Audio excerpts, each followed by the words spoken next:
നമസ്കാരം.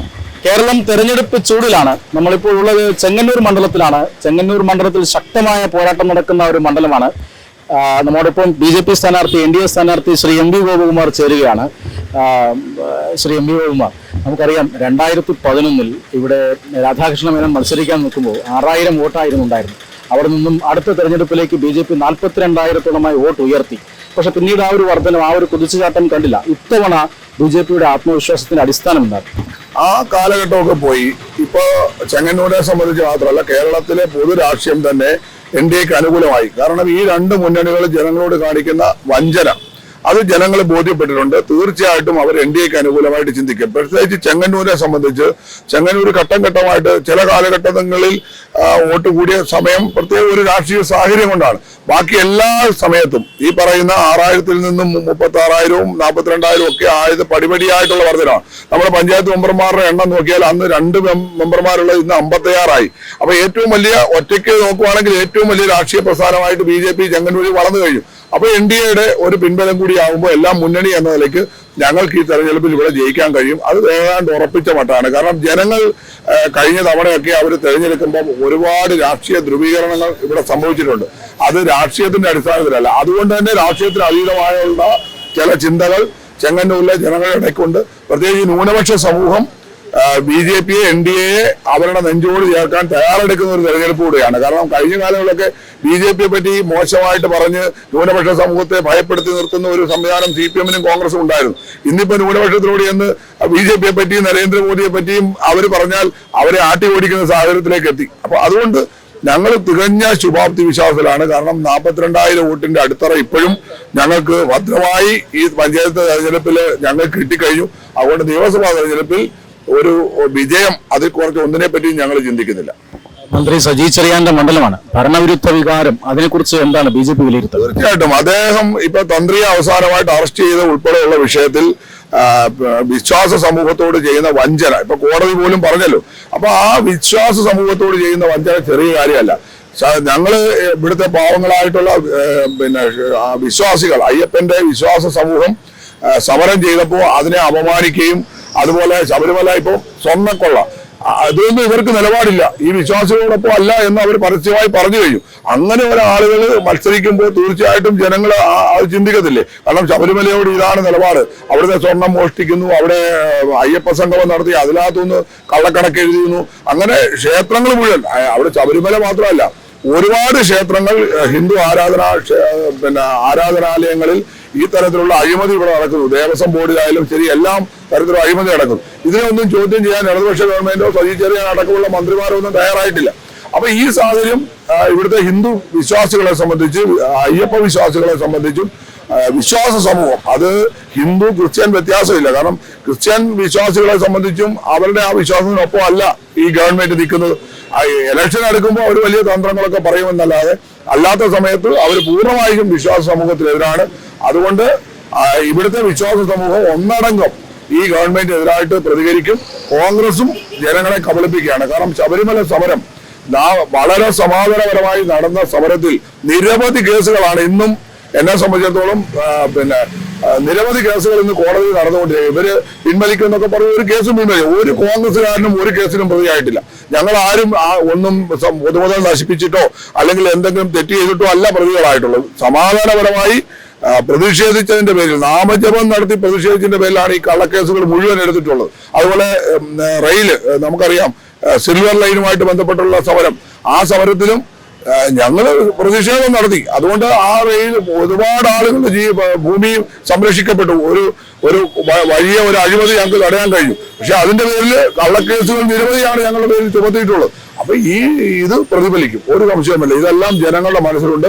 അവർ ഈ തെരഞ്ഞെടുപ്പിൽ ശക്തമായ പ്രതിഫലനം ഉണ്ടാക്കും. ആ കാര്യം ഈ ശബരിമല സ്വർണ്ണക്കൊള്ള BJP ഒരു തെരഞ്ഞെടുപ്പ് വിഷയമായി ഉയർത്തുന്നുണ്ട്. പക്ഷേ CPM വാദം എന്ന് പറയുന്നത് വികസനവും അതുപോലെ തന്നെ ജനങ്ങളുടെ പ്രശ്നങ്ങളും ചർച്ചയ്ക്ക് വരട്ടെ എന്നാണ്. വികസനത്തെ പറ്റി ചർച്ച ചെയ്യാൻ ഇവർക്ക് എന്താണ് അവകാശം? എന്ത് വികസനമാണ് നടന്നിട്ടുള്ളത്? കുറെ കെട്ടിടങ്ങൾ, ചെങ്ങന്നൂരിൽ കുറച്ച് കെട്ടിടങ്ങൾ പഴിഞ്ഞ് പാതിയായി ഉദ്ഘാടനം ചെയ്തു. അതിൽ ഇപ്പൊ ഗവൺമെന്റ് ആശുപത്രി ഉദ്ഘാടനം ചെയ്തതെന്നാണ് പറയുന്നത്. ആ കെട്ടിടത്തിലെ പണി പൂർത്തിയാക്കിയിട്ടില്ല.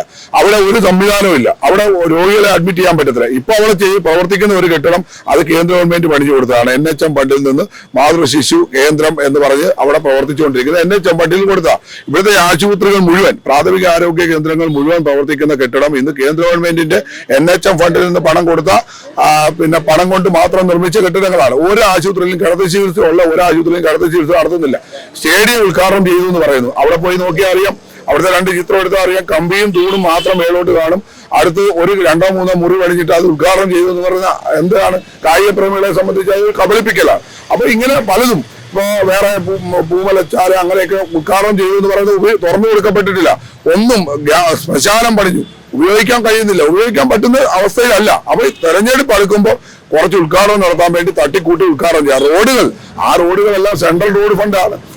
ഗവൺമെന്റിന്റെ, കേന്ദ്ര ഗവൺമെന്റിന്റെ പദ്ധതികൾ കൊണ്ട് നിർമ്മിച്ച റോഡുകളാണ്. ഉദ്ഘാടനം ചെയ്യപ്പെട്ട പല റോഡുകളും പ്രധാനമന്ത്രി ഗ്രാമീൺ സടക്ക് യോജനയിൽ നിർമ്മിച്ച റോഡുകളാണ്. അപ്പൊ ഇവർക്ക് വികസനത്തെ പറ്റി എന്താ പറയാനുള്ളത്? ചെങ്ങന്നൂരിന്റെ നഗരഹൃദയത്തിൽ നമ്മൾ ആലോചിക്കണം. ചെങ്ങന്നൂരിന്റെ നഗരഹൃദയത്തിൽ കുടിവെള്ളമില്ല. കുടിവെള്ളത്തിന് വേണ്ടി അമൃത നഗരം പദ്ധതിയിലും അതുപോലെ ജൽജീവൻ മിഷനും കോടിക്കണക്കിന് രൂപ കേന്ദ്ര ഗവൺമെന്റ് കൊടുത്തതാണ്.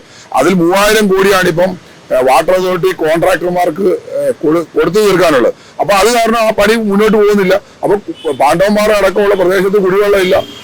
ചെറുനാട് പഞ്ചായത്തിൽ ഇന്നലെ ഒരുപാട് ആളുകൾ വിളിക്കുകയാണ്, കുടിവെള്ളം കിട്ടുന്നില്ല. ഈ കുടിവെള്ളം കൊടുക്കാതിരിക്കുന്നത് മനഃപൂർവ്വമല്ലേ? കാരണം കേന്ദ്ര ഗവൺമെന്റ് ഒരു പദ്ധതി, സൗജന്യമായി കുടിവെള്ള കണക്ഷൻ കൊടുക്കേണ്ട ഒരു പദ്ധതി നിലനിൽക്കെ അത് നടപ്പിലാക്കാതെ ജനങ്ങളെ വെല്ലുവിളിക്കുകയാണ്. അപ്പൊ ഇവര് കുടിവെള്ളം കൊടുക്കുന്നില്ല. സാധാരണക്കാരന് ആവശ്യം ശബരിമല തീർത്ഥാടകർ ഏറ്റവും കൂടുതൽ, ശബരിമലയുടെ ഗേറ്റ് വേ ആണ് ചെങ്ങന്നൂർ. ഈ ഗേറ്റ് വേയിൽ ഇവിടെ വന്നിറങ്ങുന്ന ശബരിമല തീർത്ഥാടകർ, ലക്ഷക്കണക്കിന് തീർത്ഥാടകർ വരുന്ന സ്ഥലമാണ്. ഒരു വിശ്രമ കേന്ദ്രം പണിയാൻ കേന്ദ്ര ഗവൺമെന്റ് ആദ്യം അനുവദിച്ചതാണ്. അതിനോട് ഇവർ സഹകരിച്ചില്ല, അത് നിർമ്മിക്കാൻ സമ്മതിച്ചില്ല. IOC എന്തോ ഒരു CSR ഫണ്ട് ഉപയോഗിച്ച് പണിയാൻ വേണ്ടി നിർമ്മിച്ചതാണ്. എല്ലാം ആയതാണ്, പക്ഷെ അവർ സമ്മതിച്ചില്ല. എന്നിട്ട് ഇവർ തന്നെ പണിഞ്ഞോളാം, കിഫ്ബി കൊണ്ട് പണിയാം എന്ന് പറഞ്ഞിട്ട് 8-9 വർഷമായിട്ട് മുടങ്ങി കിടക്കുകയാണ്. അപ്പൊ ഇവർ ശബരിമല തീർത്ഥാടകരുള്ള സൗകര്യം എന്താ? റെയിൽവേ സ്റ്റേഷനിലുള്ള സൗകര്യം അല്ലാതെ ചെങ്ങന്നൂരിൽ ശബരിമല തീർത്ഥാടകർക്ക് ഒരു സംവിധാനം, ഇത്രയും ലക്ഷക്കണക്കിന് ആളുകൾ. അതുകൊണ്ട് എന്താ അവർ ചെങ്ങന്നൂരിനെ ഉപേക്ഷിച്ച് മറ്റു സ്ഥലങ്ങളിലേക്ക് പോകുക? അവിടെ ഇറങ്ങിയിട്ട് ചെങ്ങന്നൂർ, ഏറ്റവും അടുത്ത സ്ഥലം ചെങ്ങന്നൂരാണ്, അവിടേക്ക് വരുന്നില്ല.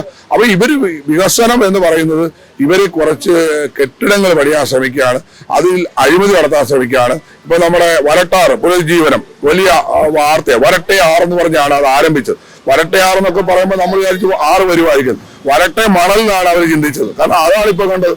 കാരണം ഒരു നദീതടം പമ്പയോട് ചേർന്ന് കിടക്കുന്ന ഭാഗത്തുള്ള വലിയ മണൽ ശേഖരം, അത് മുഴുവൻ ആഴത്തിൽ വലിയ മിഷനറി ഉപയോഗിച്ച് മാറി അത് കൂട്ടിയിട്ട് അവിടുന്ന് കുറച്ചുകൊണ്ട് കൂട്ടിയിട്ടു ഗവൺമെന്റിന്റെ കണക്കുണ്ടാക്കി ബാക്കി മുഴുവൻ അവിടുന്ന് കടത്തിക്കൊണ്ടുപോയി.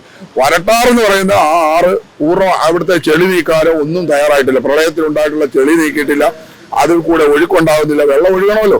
അപ്പൊ ഇത് നിർമ്മിച്ചിട്ടില്ല. അപ്പൊ ഉത്തരപ്പള്ളിയാർ എടുക്കുമെന്ന് പറഞ്ഞു. ഉത്തരപ്പള്ളിയാർ ഒന്നും ചെയ്യാൻ അവർക്ക് പറ്റിയിട്ടില്ല. അവരുടെ സ്വാധീനം, അതിൽ കയ്യേറിയിട്ടുള്ള ആളുകളുടെ സ്വാധീനം കൊണ്ട് അതെടുക്കാൻ തയ്യാറായിട്ടില്ല. കുട്ടമ്പേരൂരാര് അതിൽ എന്തെങ്കിലും ചെറിയ കാര്യം നടന്നത് കേന്ദ്ര ഗവൺമെന്റിന്റെ നബാർഡിലെയും തൊഴിലുറപ്പ് ഫണ്ട് ഉപയോഗിച്ചാണ്, അല്ല ഒരു കാര്യവും ചെയ്തിട്ടില്ല. പിന്നെന്ത് വികസനത്തെ പറ്റി ചെങ്ങന്നൂരിലെ പ്രധാനപ്പെട്ട ഇല്ലിമലയാറ് ഒന്നും ചെയ്തിട്ടില്ല. അപ്പൊ ഇവര് പ്രധാനപ്പെട്ട വിഷയങ്ങളിൽ ചെങ്ങന്നൂർ നഗരത്തിൽ വന്നാൽ ഒന്ന് വണ്ടി പാർക്ക് ചെയ്യാൻ പറ്റാത്ത അവസ്ഥയാണ്. അതുകൊണ്ട് വ്യാപാര സ്ഥാപനങ്ങളൊക്കെ ഓരോന്നായി അടച്ചുപൂട്ടപ്പെടുകയാണ് ചെങ്ങന്നൂരിൽ. മറ്റു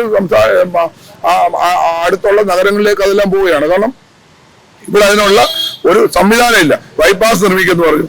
PC വിശ്വനാഥ് MLA ആയിരുന്ന കാലം തൊട്ട് ബൈപ്പാസ് നിർമ്മിക്കുമെന്ന് പറഞ്ഞു. പക്ഷെ ആ ബൈപ്പാസ് ഇന്നും യാഥാർത്ഥ്യമായില്ല. 1ാം ഘട്ടം, 2ാം ഘട്ടം, 3ാം ഘട്ടം എന്ന് ഇങ്ങനെ പറയുന്നതല്ലാതെ ആ ബൈപ്പാസിന്റെ നിർമ്മാണം ഒന്നും ആരംഭിച്ചില്ല. പിന്നെന്ത് വികസനത്തെ പറ്റിയാണ്? വെറുതെ കുറച്ച് ഫ്ലെക്സ് ബോർഡ് വെച്ചാൽ വികസനമാകുമോ? അങ്ങനെയാണെങ്കിൽ അവർ വികസനം നടത്തിയെന്ന് പറയും. ഫ്ലെക്സ് ബോർഡിലുള്ള വികസനം അല്ലാതെ നാട്ടിൽ ജനങ്ങൾക്ക് ബോധ്യപ്പെടുന്ന ഒരു വികസനവും ചെങ്ങന്നൂരിൽ നടന്നിട്ടില്ല. അതൊരു PR വർക്കിന്റെ ഭാഗമായി നടത്തുന്ന കാര്യങ്ങളാണ്.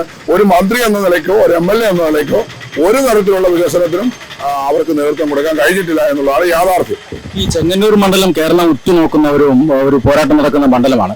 ഇവിടെ BJP LDF-ന് വേണ്ടി ഡീലിലാണ് എന്നാണ് UDF ആരോപിക്കുന്നത്. എന്നാണ് BJPയുടെ അഭിപ്രായം? UDF പറയുന്നത് LDF-ഉമായിട്ട് ഡീലാണ്, LDF പറയുന്നത് UDF-ഉമായിട്ട് ഡീലാണെന്ന്. യഥാർത്ഥത്തിലുള്ള ഡീല് ചെങ്ങന്നൂരിലെ ജനങ്ങൾക്ക് നല്ലപോലെ അറിയാം. എന്താണെന്നറിയാം? ഈ ചെങ്ങന്നൂർ മണ്ഡലത്തിലെ 5 പഞ്ചായത്ത് ഇന്ന് ഞങ്ങൾ ഭരിക്കുന്നുണ്ട്. കഴിഞ്ഞ തവണ 3 പഞ്ചായത്താണ് ഞങ്ങൾ ഭരിച്ചത്. ജനങ്ങൾ വന്ന ഏറ്റവും വലിയ ഒറ്റക്കക്ഷിയായിട്ട് CPM, കോൺഗ്രസ്, BJP മത്സരിച്ചു. അരിവാൾ ചുറ്റിയ നക്ഷത്രം, പിന്നെ കൈപ്പത്തി, താമര, അതിൽ ഞങ്ങൾ മത്സരിച്ചു. അതിൽ ഏറ്റവും കൂടുതൽ സീറ്റ് വന്നത് BJPക്കാണ്. അങ്ങനെ താമരയ്ക്ക് കിട്ടിയ ആ വോട്ട് അത് ഞങ്ങൾ ആ ഭരണം നടത്തുമ്പോൾ CPM-ഉം കോൺഗ്രസും കൂടി കഴിഞ്ഞ നിയമസഭാ തെരഞ്ഞെടുപ്പ് കഴിയുന്നത് വരെ ജനങ്ങളെ പറ്റിച്ച് അവിടെ വെറുതെ ഇരുന്നു. അത് കഴിഞ്ഞ ഉടനെ അവർ ഒന്നിച്ചു ചേർന്ന് അവർ ഭരിക്കുകയായിരുന്നു. അപ്പൊ ചെങ്ങന്നൂരിലെ ജനങ്ങളുടെ മുന്നിൽ ഈ ഡീൽ ഉണ്ടാക്കിയതാരാ? രമേശ് ചെന്നിത്തലയും കൊടിക്കുന്നിൽ സുരേഷും സജി ചെറിയാനും തമ്മിലാണ് ഡീൽ. അവര് ഡീൽ ഉണ്ടാക്കിയിട്ടാണ് ലോക്സഭയിൽ പിന്നെ കൊടിക്കുന്നിൽ കൊടുക്കും, നിയമസഭ വരുമ്പോ പിന്നെ സജി ചെറിയാന് കൊടുക്കും, ഹരിപ്പാട്ട് ചില അഡ്ജസ്റ്റ്മെന്റ് നടക്കും. ഇങ്ങനെ കാലങ്ങളായി ഇവർ ഡീൽ നടത്തിയിട്ട് BJP ആണ് ഡീൽ എന്ന് പറയുന്നത് ഇവർ ഭയം കൊണ്ടാണ്. BJP ജയിക്കുമെന്ന് അവർക്ക് മനസ്സിലായി. BJPയുടെ വളർച്ച അവർക്ക് കൃത്യമായിട്ട് ബോധ്യപ്പെട്ടു. ഒരു മണ്ഡലത്തിൽ അങ്ങനെ ഡീലുള്ള പാർട്ടിയാണെങ്കിൽ ഒരു നിയോജകമണ്ഡലത്തിൽ സഹിച്ചറിയാൻ ഭയങ്കര പ്രവർത്തനമായിരുന്നല്ലോ ഇവിടെ. ഞങ്ങളെങ്ങനെയാണ് 5 പഞ്ചായത്ത് ഭരിക്കുന്നത്? ഞങ്ങൾക്ക് ഭരണം തന്നത് ജനങ്ങളല്ലേ. അപ്പൊ ആ ഡീല് കോൺഗ്രസും CPM ഇവര് ഡീല് നടത്തി. ഓരോ വാർഡുകൾ പരിശോധിച്ചാൽ അറിയാം. BJP പരാജയപ്പെട്ട 2ാം സ്ഥാനത്ത് വന്ന വാർഡുകളെല്ലാം പരിശോധിച്ചാൽ CPM, കോൺഗ്രസ് ഡീലിന്റെ അടിസ്ഥാനത്തിലാണ് അവർ ഞങ്ങളെ പരാജയപ്പെടുത്തിയത്. അപ്പോൾ ഈ യഥാർത്ഥത്തിലുള്ള ഡീല് CPM-ഉം കോൺഗ്രസും തമ്മിലാണ്, അവരുടെ നേതാക്കന്മാർ തമ്മിലാണ്. BJPക്ക് ഒരാളുമായിട്ട് ഡീൽ ഉണ്ടാക്കേണ്ട ആവശ്യമില്ല. ഞങ്ങൾ ഇവിടെ ജയിക്കാൻ പോകുന്ന പാർട്ടിയാണ്, ഞങ്ങൾക്ക് എന്തിനാണ് ഡീൽ? ഞങ്ങൾക്ക് ഒരു ഡീല് CPM-ന്റെയും കോൺഗ്രസിന്റെയും ഒരു വോട്ടും വേണ്ട, അവരുമായിട്ട് ഞങ്ങൾക്ക് ബന്ധം വേണ്ട. ജനങ്ങൾ വോട്ട് ചെയ്യും. CPM-നും കോൺഗ്രസിന്റെയും ഭരണത്തിൽ മടുത്ത ജനങ്ങൾ ഇത്തവണ BJPക്ക് വോട്ട് ചെയ്യും, NDAക്ക് വോട്ട് ചെയ്യും എന്നുള്ള കാര്യത്തിൽ യാതൊരു സംശയവും വേണ്ട. താങ്കളിപ്പോ ശക്തമായ ജനസമ്പർക്കത്തിലാണ്. എങ്ങനെയുണ്ട് ജനങ്ങളുടെ അഭിപ്രായം? ജനങ്ങൾ വളരെ ആശാവഹമായിട്ടുള്ള തരത്തിലുള്ള പ്രതികരണമാണ് ജനങ്ങളിൽ നിന്നും ഉണ്ടായിക്കൊണ്ടിരിക്കുന്നത്. കാരണം അതിന് പല പല കാരണങ്ങളുണ്ട്. കഴിഞ്ഞ തെരഞ്ഞെടുപ്പുകളിലെ ചില അടിയൊഴുക്കുകൾ, ഈ തെരഞ്ഞെടുപ്പിലെ പ്രത്യേകമായിട്ടുള്ള സാഹചര്യം, അതുപോലെ നരേന്ദ്രമോദി സർക്കാരിന്റെ ഇപ്പം ആയുഷ്മാൻ ഭാരത് പോലെയുള്ള പദ്ധതികൾ ജനങ്ങൾക്ക് സൗജന്യമായി ചികിത്സ കിട്ടേണ്ട പദ്ധതിയാണ്.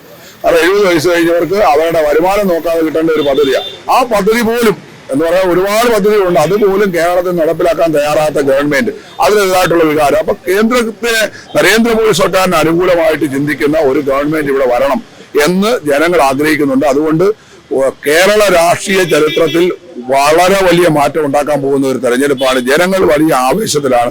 അവർക്ക് NDA ഭരിക്കണം, ജയിക്കണം എന്ന് അവർക്ക് ആഗ്രഹമുണ്ട്. അവർ ആ സ്നേഹം എന്നോട് കാണിക്കുന്നുണ്ട്. തീർച്ചയായും എനിക്ക് ഉറപ്പുണ്ട് അവരുടെ മുഖത്തു നിന്നും നമുക്ക് വായിക്കാൻ കഴിയും. അവരുടെ വീടുകളിൽ നിന്ന് എത്തുമ്പോൾ ഉള്ള അവർ നമുക്ക് കിട്ടുന്ന സ്വീകാര്യത, ന്യൂനപക്ഷ സമൂഹത്തിൽ നിന്നും കിട്ടുന്ന പിന്തുണ ഞങ്ങളെ ഈ തവണ അംഗീകരിക്കും എന്ന് തന്നെയാണ് ഞങ്ങൾ വിശ്വസിക്കുന്നത്. എല്ലാവിധ വിജയാശംസകളും. തിരക്കേറിയ പ്രചരണ ചൂടിലാണ്. അപ്പോൾ ഇതാണ് BJPയുടെ ആത്മവിശ്വാസം. ഒട്ടനവധി വികസന പ്രവർത്തനങ്ങൾ അല്ലെങ്കിൽ വികസന കാര്യങ്ങൾ BJP ഉയർത്തുന്നുണ്ട്. അതോടൊപ്പം തന്നെ തദ്ദേശ തെരഞ്ഞെടുപ്പിൽ നേടിയ മുന്നേറ്റം അതും BJPയുടെ ആത്മവിശ്വാസത്തിന്റെ പിന്നിലുണ്ട്. ഇതാണ് ചെങ്ങന്നൂരിലെ അല്ലെങ്കിൽ BJP സ്ഥാനാർത്ഥിക്ക് പറയാനുള്ളത്. ചെങ്ങന്നൂരിൽ നിന്നും തത്വമയി ന്യൂസിന് വേണ്ടി ക്യാമറമാൻ ഹരിപ്രസാദിനൊപ്പം കുമാർ സംയോജി.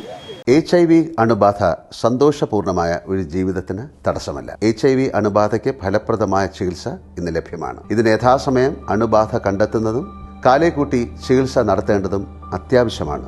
സൗജന്യമായ ചികിത്സയും മാർഗനിർദ്ദേശങ്ങളും സർക്കാർ ആശുപത്രികളിലെ ART അഥവാ ഉഷസ് കേന്ദ്രങ്ങളിൽ ലഭ്യമാണ്.